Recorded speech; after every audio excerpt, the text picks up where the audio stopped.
Mga kamarites, unsa inyong mga sudan? Sudan ako kimchi. Panagsara man ni kay kontra kay inis taas og uric. Saon man, pareha gud sa tuwa.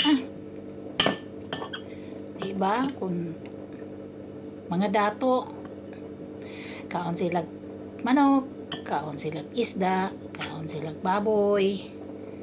Pero kaming mga pobre, kami ra gyud makakaon sa bang sudan kaparting mahala. Malagod. Kung kana magbulad gani among sudan nga mga pobre. Nagpaila na nga kwartahan pa mi. Pero kung mag-isda na gani, kanang fresco nga isda, magbaboy-baboy na, magmanok-manok na, kana nagpaila na wala na kwarta, kaya ang manok dakpon raman. Dakpon ra sa silinganan. Ang baboy pwede ra paliton to sa kahiwa.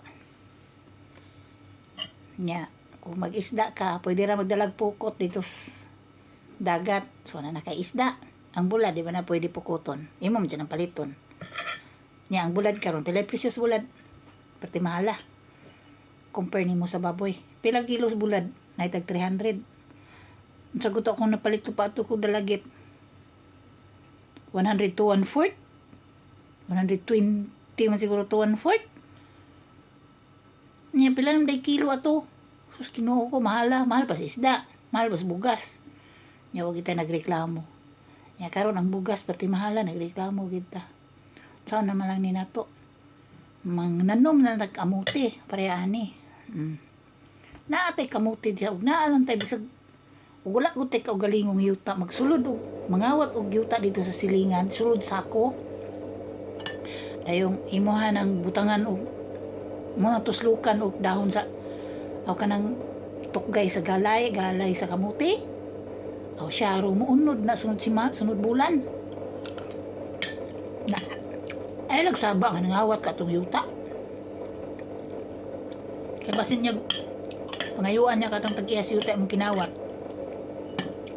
Ay nagsaba nga dito ka sa ilahang yuta nagkuha. Diba? So muna, magkugi-kugi na kita karong kaparti na mahalas bugas.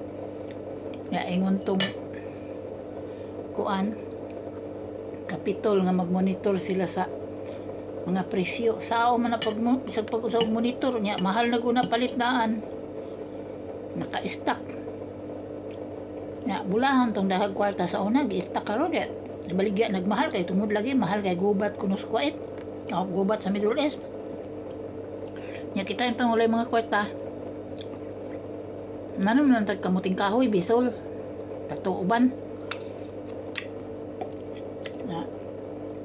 Mura to, kaon sa ko kay mura man lagi di matulin ang pagkaon o magyaw-yaw ko. Sige.